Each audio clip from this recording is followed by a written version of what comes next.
जोड़ जोड़ के मत रखो, डॉक्टर उखाड़ लेगा। जिस दिन एक झटका लगेगा ना, तिजोरी खाली करा लेगा, ध्यान रखना। दामान ले जाएगा, लाओ इधर लाओ, कंवर साहब जय हो तुम्हारी, ध्यान रखिए। ले जाएगा और बुराई करेगा, ध्यान रखना। संत लेगा तो बुराई नहीं करता है। जब संत के आहार होते हैं ना तुम्हारे घर में, वो आहार के बाद भक्ति पढ़ता है, कायोत्सर्ग करता है, सिद्धों की आराधना करता है और एक ही दुआ करके आता है कि जिसने मेरी साधना की भूख मिटाई है, हे भगवान इसके घर में अन्न के दाने की कभी कमी नहीं पड़ना चाहिए। इतना बड़ा आशीर्वाद संतों का मिला करता है। आपसे मेरा निवेदन है, दान भोग और नाश, दान करो भोग करो, नहीं तो नाश ऑटोमेटिक हो जाएगा, करने की जरूरत नहीं, अपने आप बर्बाद हो जाता है। दान भोग और नाश, पहली पीढ़ी धन कमाती है, दूसरी भोगती है, तीसरी बर्बाद कर देती है। इसके लिए जीते हो। 3 पीढ़ी से ज्यादा धन नहीं जाता आगे कभी, तीसरी पीढ़ी में धन बर्बाद हो जाया करता है। जिंदगी को संभाल करके जियो। मान्यवर, आपसे निवेदन करना चाहूंगा, आज उत्तम त्याग का दिन है। त्याग मुनि महाराज करते हैं, दान श्रावक किया करता है। हम दान नहीं कर सकते हैं, हम त्याग कर सकते हैं। तुम त्याग नहीं कर सकते, तुम दान कर सकते हो। दान और त्याग में थोड़ा अंतर है। दान अपनी वस्तु का किया जाता है, दान के लिए पदार्थ होना जरूरी है, त्याग के लिए जरूरी नहीं है। दान उत्तम से उत्तम वस्तु का किया जाता है, त्याग निकृष्ट चीजों का किया जाता है। कुछ चीजें संसार में ऐसी हैं जिनका केवल दान होता है, उनका त्याग नहीं हो सकता है। कुछ चीजें संसार में ऐसी हैं जिनका केवल त्याग हो सकता है, उनका दान नहीं हो सकता है। और कुछ चीजें संसार में ऐसी हैं जिनका त्याग भी हो सकता है, उनका दान भी हो सकता है। हैं कौन सी चीजें मालूम है? जिसका त्याग हो पर दान नहीं कर सकते। क्रोध का क्या करते हो, दान या त्याग? बोलो। मान का, किसी को बोला मेरा थोड़ा सा क्रोध तुझे दान में देता हूं, दे सकता है क्या कोई? क्रोध का दान नहीं होता, कसायों का दान नहीं होता, कसायों का त्याग किया जाता है, राग देश का त्याग किया जाता है। कोई ये थोड़ी बोलता है कि ले भैया तू मेरे घर आया है, एक डिब्बा राग ले जा, कोई बोलता है क्या? नहीं, राग देश का त्याग होता है, कसायों का त्याग होता है। इनका दान नहीं कर सकते जीवन में। विचार करिए, दान किसका होता है? किसी का त्याग होता है, दान नहीं। राग देश का त्याग हो सकता है लेकिन दान नहीं हो सकता है। ज्ञान दान, ज्ञान का दान होता है, ज्ञान का कोई त्याग कर सकता है? बोलिए। इसलिए मैंने कहा मैं मुनि हूं, मैं दान कर सकता हूं ज्ञान का। अभय दान, अभय का त्याग नहीं होता है। राग देश का त्याग होता है, दान नहीं। ज्ञान का दान होता है, त्याग नहीं। अभय का दान होता है, त्याग नहीं। कुछ चीजें ऐसी हैं जिनका दान भी होता है, त्याग भी होता है। रुपया पैसा, समझ में आ रहा? इसका दान भी कर सकते हो और महाराज बनने की बुद्धि आ गई तो त्याग भी कर सकते हो। मकान दान भी कर सकते हो, त्याग भी कर सकते हो। कर सकते हो या नहीं? विचार करिए। आपसे मेरा निवेदन है, त्याग बड़ा है, दान छोटा है। दान में 2 लोग चाहिए, एक लेने वाला और एक देने वाला। त्याग में 2 नहीं चाहिए, अकेले ही तीनों लोक की संपदा का त्याग कर सकते हो। इसमें कोई समस्या की बात नहीं है। मान्यवर, जब भी दान करो ना, त्याग भाव से दान करना। पहली शर्त दान की, जो आपको परलोक में सुख देगा, त्याग भाव से दान करना। नाम के लिए दान मत करना, त्याग के लिए। सौभाग्य समझना कि मुझे ऐसा, किसी को नीचा दिखाने के लिए दान मत करना कि हम बड़े और तुम छोटे, हम इतना दान करते हैं। मान के हाथी पे मत बैठ जाना जाकर के। मान्यवर, अहंकार के लिए दान मत करना, बदले की भावना के लिए दान मत करना कि मैं तुम्हें इतना दे रहा हूं, तुम मुझे इतना दे देना। नहीं, ये सारा दान आपका व्यर्थ हो जाएगा। कैसे दान करना? सौभाग्य से दान करना। संत ने कह दिया एक सामान यहां लाइए, सौभाग्य, रोम रोम रोमांचित हो जाए कि गुरुओं ने हमें इस योग्य समझा। दान मत भूलना कभी जिंदगी में। एक संत हुए रामकृष्ण परमहंस, बहुत बड़े संत हुए वैदिक परंपरा में। वो एक दिन भिक्षा लेने निकले, एक बुढ़िया के पास पहुंचे, भिक्षाम देही, जो तेरे पास हो मेरे पात्र में डाल दे। उस दिन बुढ़िया के पास कुछ नहीं था। दुर्भाग्य तो देखो, खाने का भोजन नहीं, पीने का पानी नहीं। रामकृष्ण ने कहा कि माता, जो तेरे पास है मेरे पात्र में डाल, ये संत तुझसे मांग रहा है। बुढ़िया ने नजरें झुका ली, ना कर नहीं सकते, है कुछ भी नहीं, संत मांग रहा है। आंखों में आंसू। बोले मां, क्या तेरे घर से मैं खाली लौटूंगा? उसने कहा संत जी, मेरी गरीबी का मजाक मत बनाओ, मेरे पास आज कुछ भी नहीं है। रोटी भी होती तो मैं तुम्हें दे देती, आज मेरे पास कुछ भी नहीं है। संत ने कहा मां ऐसा मत बोल, जो है दे। अंदर गई रसोई में, सब डिब्बे खाली पड़े, सब बर्तन खाली पड़े, क्या दे दूं मैं तुमको? रामकृष्ण ने कहा मां, खाली नहीं जाऊंगा, कुछ तो चाहिए। सोच में पड़ गई वो बुढ़िया। संत रामकृष्ण ने कहा मां, जिस आंगन में तू खड़ी है उसकी धूल मेरे पात्र में डाल दे। बुढ़िया ने कहा संत जी, ये कैसा मजाक है, धूल तेरे पात्र में डाल दो, क्या करोगे धूल का? संत ने कहा माता, मैं क्या करूंगा ये सोचना दानी का काम नहीं है, दानी का काम तो देना होता है। यदि मैं दुरुपयोग करूंगा तो मुझे सजा मिलेगी, तुझे मिलने वाली नहीं है। ये मिट्टी मुझे दे दे। मिट्टी कैसे दे दूं? रामकृष्ण परमहंस ने कहा कि मां, मैं जानता हूं ये मिट्टी मेरे किसी काम ना आएगी, लेकिन यदि तूने एक मुट्ठी राख मेरे पात्र में डाल दी, ये तेरे बहुत काम आएगी। बोले क्या काम आएगी? रामकृष्ण परमहंस ने कहा मां, आज तेरे पास नहीं है तो तू ना कह रही है, कल आऊंगा, कल तेरे पास नहीं होगा तब भी तेरे मुंह से ना निकलेगा। मां, ये मिट्टी डाल, अपनी जुबान को ना कहने के संस्कार मत दे, क्योंकि आज नहीं है तो ना कह रही है, और ये ना की आदत पड़ गई ना तो जब होगा तब भी तेरे मुंह से ना ही निकलेगा। बात पैसों की नहीं, बात संस्कारों की है। यदि तेरी जुबान ने ना कहने की आदत डाल ली तो होने के बाद भी तेरे मुंह से ना निकले। ध्यान रखना, जिनके पास नहीं है वो ये ना बोलें कि हम नहीं देंगे, अरे जो है वह दीजिए, नहीं तो ये ना कहने की आदत जिंदगी को बर्बाद कर देगी। एक सेठ था, मेरे प्रवचन में आता था, सबसे पीछे बैठता था, बहुत पैसा था उसके पास, सबसे लास्ट में बैठता था। दशलक्षण पर्व में आया, 8 दिन तक पीछे बैठा, किसी ने पूछा ही नहीं कि सेठ जी आगे आओ बैठो। उसने कहा यार, ये सब पैसे वाले तो स्टेज पे चढ़ रहे हैं, मुझे कोई बुलाता नहीं, अब तुझे बुलाएं काहे को? कोई बात, वो तो नियम है भाई, जो जिसमें फूल लगेंगे उसमें ही पानी डालेंगे, जिसमें नागफड़ी को कौन सींचेगा? ध्यान रखिए, गुलाब को ही सींचा जाता है ना। वो आया मेरे पास, बोले महाराज आप भी धनपतियों का सम्मान करते हो, आप भी धनपतियों का नाम लेते हो, गरीबों का तो नाम ही नहीं लेते हो। मैंने कहा नहीं, मैं तो भगवान के अलावा किसी का नाम नहीं लेता ईमानदारी से।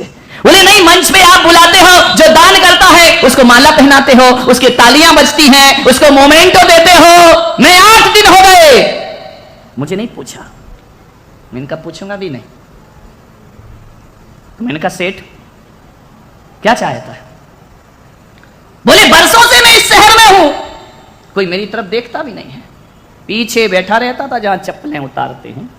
एक दिन उसे ना जाने क्या सनक चढ़ गई, बड़ी ऐसी सनक, 5 लाख की बोली ले ली। अरे पूरा पंडाल मुड़ के देख रहा, ये कंजूस मक्खी चूस यदि बोली भी ले लेना तो लोगों के अंदर यही चलता, क्या मालूम देगा कि नहीं। आज तक जिसने 1 रुपया नहीं दिया है और 5 लाख की बोली, सारा पंडाल पीछे मुड़ के देख रहा है उसको। उसने कहा क्या बात है, आज तो सब मुझे देख रहे हैं, 5 लाख की बोली। बोले आइए सेठ जी आइए, पीछे क्यों बैठे हो, आगे आओ ना। स्टेज पे बुलाया, माला पहनाई फूलों की, तालियां बजी, मोमेंटो दिया, मजा आ गया। आज सेठ ने दान किया, इतना खुश हुआ सेठ। मेरे कमरे में आया, बोले महाराज तुम्हारे यहां भी राजनीति होती है क्या? मैंने कहा क्यों? बोले तुम्हारे यहां भी, मैंने इतने दिन से तो मुझे किसी ने पूछा नहीं, आज बोली ले ली, हजारों लोग मेरे लिए तालियां बजा रहे, सेठ जी सेठ जी सेठ जी सेठ जी। ये राजनीति नहीं है तो क्या है? मैंने कहा पागल है तो, ये राजनीति नहीं, ये महाराजनीति है। ध्यान रखना, राजनीति तो दिल्ली में और गांधीनगर में चला करती है, हमारे पंडाल में तो महाराजनीति चला करती है। बोले महाराज आप भी यही करते हैं क्या? मैंने कहा हाँ, मैं भी यही करता हूं। तो बोले तुम में और एक नेता में क्या अंतर है? मैंने कहा बहुत अंतर है मुझ में और नेता में। यहां स्वागत होता है, सत्कार होता है। बोले आज मेरा सत्कार हुआ। मैंने कहा सेठ सत्कार तेरा नहीं हुआ, ना आज हुआ ना कल होगा। तू धनपति कल भी था और धनपति आज भी है। पैसा तेरे पास कल भी था और पैसा तेरे पास आज भी है। कल तक क्या नजारा था, लोग तुझे पलट के नहीं देखते थे, और आज क्या नजारा है, हर कोई जय जिनेंद्र करने को तैयार हो गया है। बोल जितने लोग जय जिनेंद्र कर रहे हैं इनको तू कुछ पैसा देगा क्या? बोले नहीं, मैं काहे को दूंगा। तो इनका फिर भी लोग जय जिनेंद्र कर रहे हैं, कल तक कोई पूछता नहीं था। तो बोले ऐसा क्यों है, ये क्या पॉलिटिक्स है? मैंने कहा पॉलिटिक्स नहीं है, ये जो तेरा सम्मान हुआ है ना सेठ, तेरा सम्मान कोई दुनिया नहीं कर सकती है। और हकीकत में मैं पुलक सागर कहता हूं, आदमी का सम्मान नहीं हुआ करता है, ध्यान रखना। मैंने कहा सेठ कल भी तू धनपति था और आज भी धनपति है। स्टेज पर यदि सम्मान हुआ है तो तेरे धन का सम्मान नहीं हुआ, जो धन का तूने दान किया है उसका सम्मान हुआ करता है। पैसों का कोई सम्मान नहीं, जो धन का तूने दान किया है सम्मान तो दान का होता है, ध्यान रखना। दान दे मन हरस विशेष, यह है भाव जस पर भाव सुख।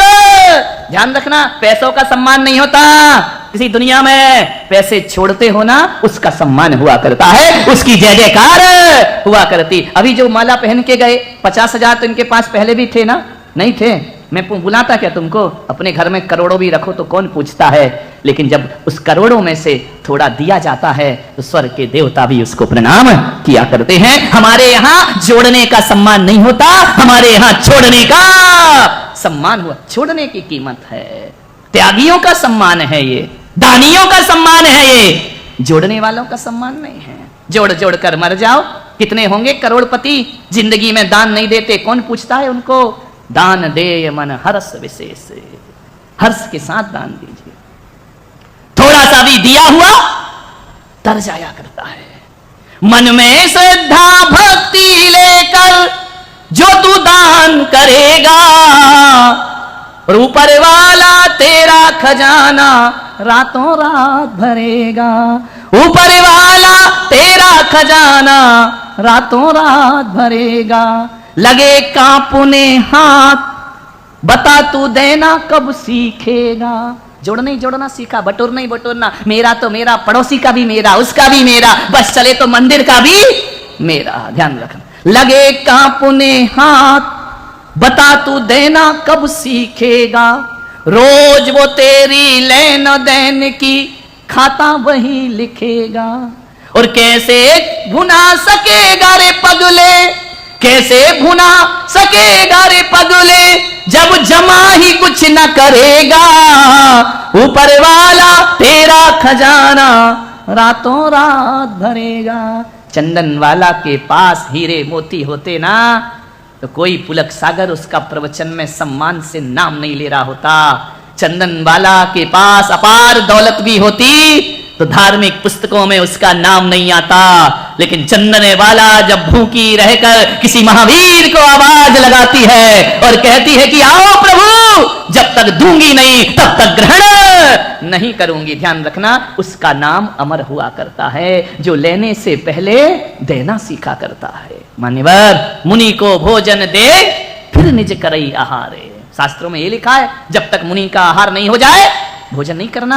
हमारे यहाँ तो नाश्ता करके आते हैं लोग, खा पी के चलो, हे स्वामी मन शुद्धि वचन शुद्धि, चल बड़ा पाव खा के आया, मन शुद्धि कर गया है। ध्यान रखना, विचार करना, जब तक मुनि का आहार ना हो जाए श्रावक भोजन नहीं करता है। ध्यान रखिए, कैसे अभागे घर हैं कि आपके यहाँ मुनि आए और आपके दरवाजे बंद हो, आपके शहर में मुनि आए, आपके घर उनके चरण ना पड़े।